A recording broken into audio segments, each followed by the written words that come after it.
All right, what's up, man? This is part 14 of maybe a 18 or 19 part series of giants, Anunnaki, folklore, Nephilim, whatever you want to call it, fallen angels.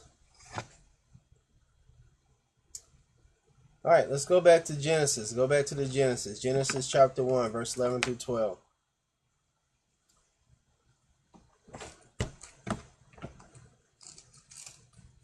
Going all the way back to the Genesis, man. And the Almighty said, "Let the earth bring forth grass, and the herb yielding seed, and the fruit tree yielding fruit after his kind, whose seed is in itself upon the earth." And it was so. And the earth brought forth grass and herb yielding seed after his own kind, and the tree yielding fruit, whose seed was in itself after his kind. And the Most High said that it was good.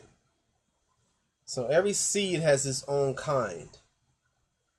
Even the Malachim, who came down, whatever form they were, could have been beast Malachim, could have been something, or whatever they produced, they'll produce something that looks like themselves. They'll generate that, but with a cross blend of human. So you're gonna have some human, and then you have whatever that Malachim was.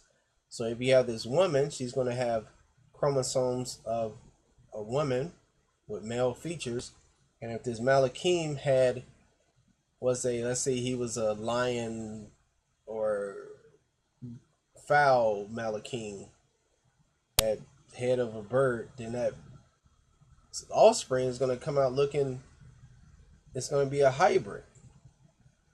Therefore, not only were they hybrids, but they were giant hybrids. All right. Genesis 7 verse 3.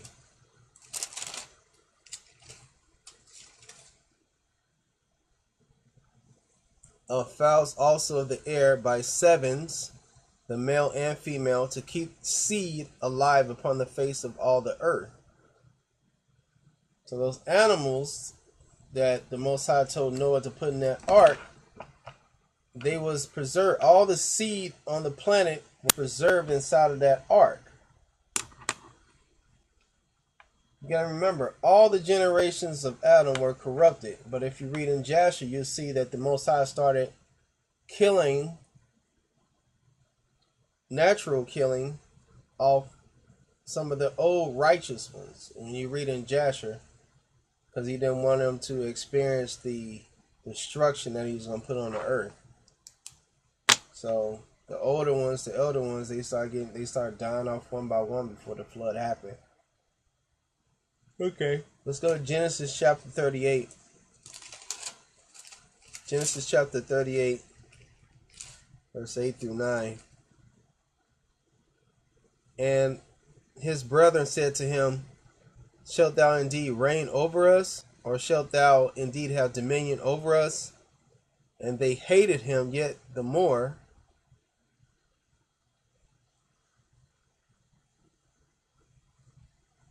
Okay, yeah. For his dreams and for his words. And he dreamed yet another dream, and told it to his brethren, and said, "Behold, I have dreamed a dream more, and behold, the sun and the moon and the 11 stars made obeisance to me." I think I wrote this down wrong. That isn't what I want. Oh, man. That isn't what I want. Hold on.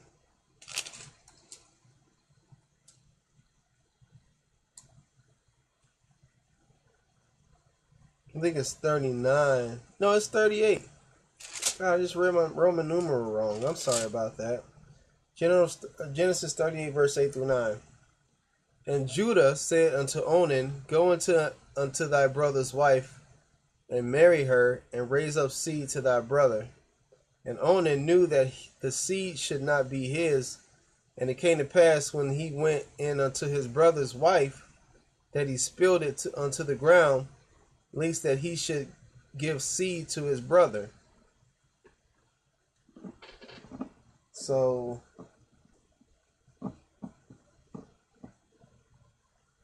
this seed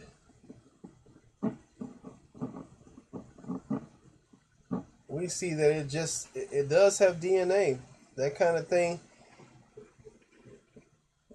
kind of made the Most High mad because he was using this woman as a concubine. I mean, like a whore, I would say, you know. And the Most High slew him for that. All right, let's go to Leviticus 20, verse 2 through 5. Leviticus 20.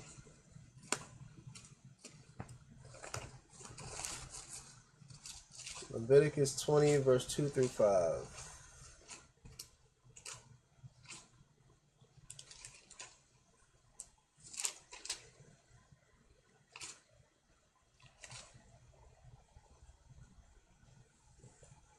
Again, thou shalt say to the children of Israel, whosoever he be of the children of Israel, or of these strangers that sojourn in Israel, that giveth any of his seed unto Molech, he shall surely be put to death.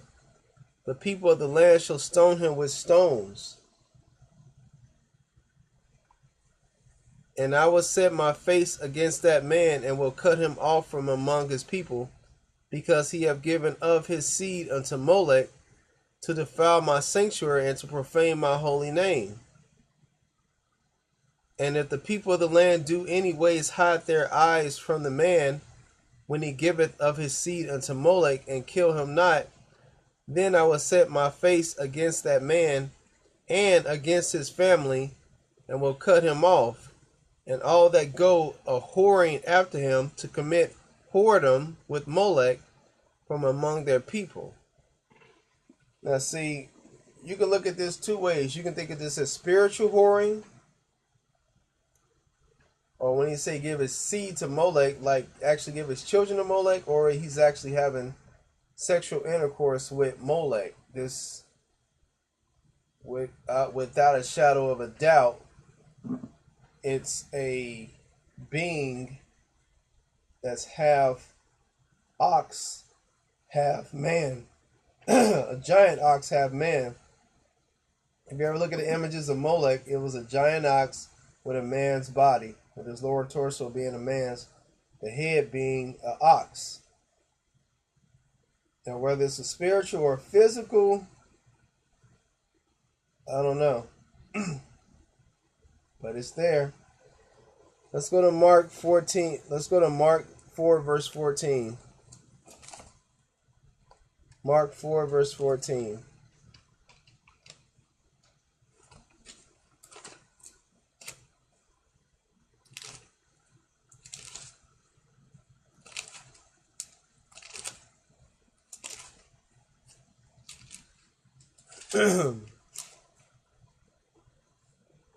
The sower soweth the word.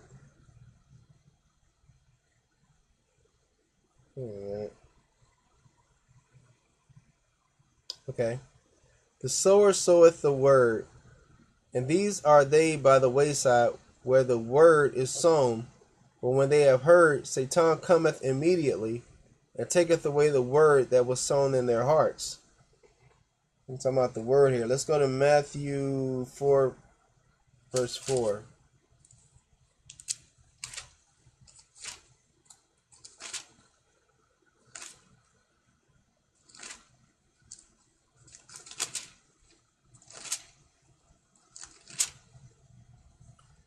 But he answered and said, it is written, man shall not live by bread alone, but by every word that proceedeth out of the mouth of the Almighty.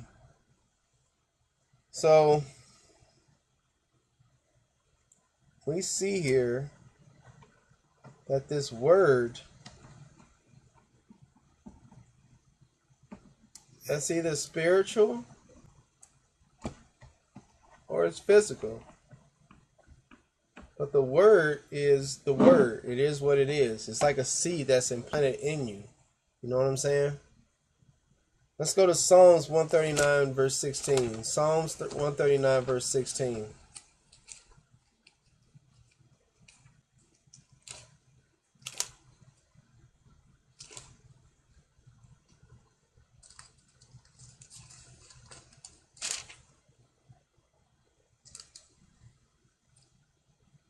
Surely, 139 verse 16. Thine eyes did see my substance yet being unperfect, and in thy book all my members were written, which is continuous were fashioned when as yet there was none of them. So the book is the seed. Book is the seed. Genesis chapter 5 verse 1. Genesis chapter 5 verse 1. This is the book of the generations of Adam, in the day that the Almighty created man, in the likeness of the Almighty made he him. Once again, the book was word. The book is seed. Matthew 1 verse 1. The book of the generation of Yehoshua, Christos, the son of David, the son of Abraham. Revelation 22 verse 18.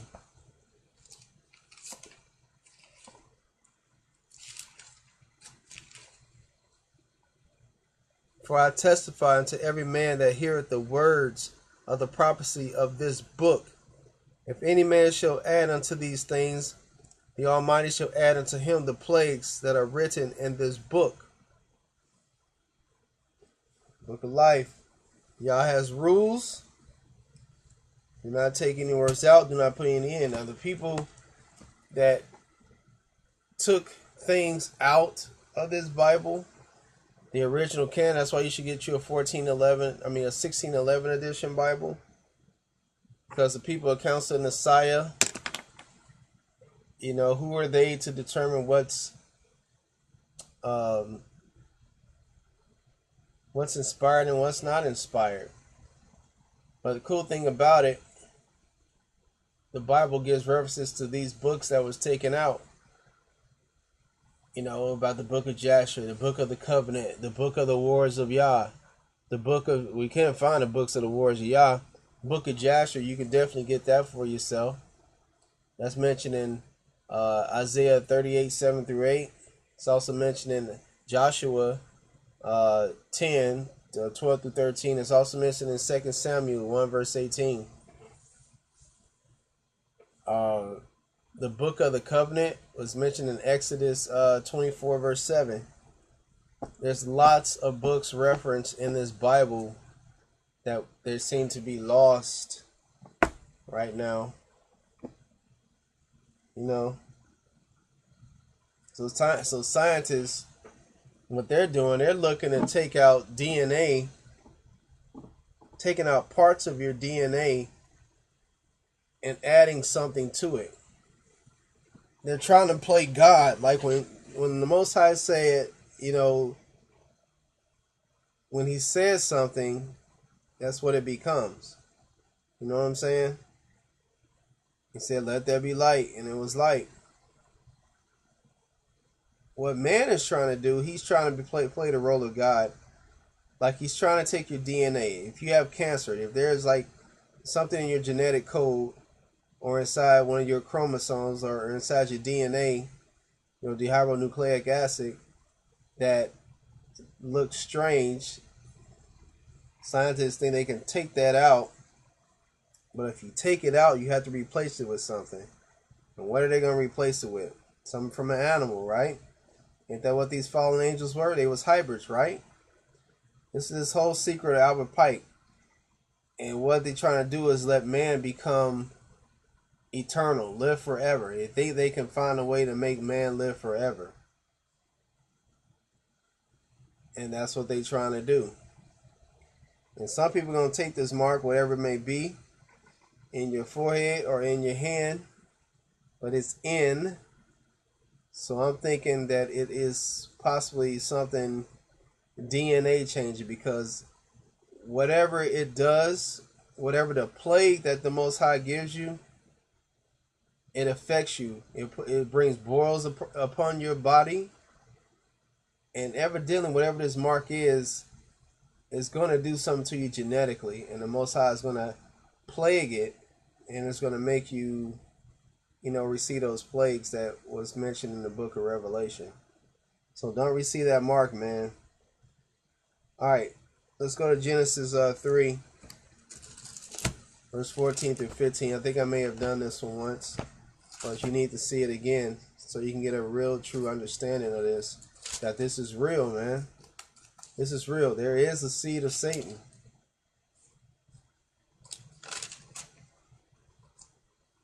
Genesis 3, verse 14 through 15. And Yah, the Almighty, said unto the serpent, because thou hast done this, thou art cursed above all cattle, and above every beast of the field, and upon thy belly shalt thou go, and dust shalt thou eat all the days of thy life. And I will put enmity between thee and the woman, and between thy seed and her seed. It shall bruise thy head, and thou shalt bruise his heel. All right. All right. It's going to go down, man. Between Satan's seed and the seed of woman. It's going to go down. But you just got to decide what side you want to be on. You're going to receive that mark that Satan has for this world, or are you going to fight to the end? Choice is yours, man. It gets real, man. This is no game. A lot of people are turning away from the word, man. They're going to Scientology. They're going into Egyptology. They're going into all this Hinduism and all these other new age things, man. And they really think that there's salvation through what these doctors and all these elitists are offering. There is no salvation, man. There is no eternal life. The only eternal life is through Yehoshua, man. And it's sad to say a lot of people are going to be deceived, man. You just don't be one of them. All right, shalom.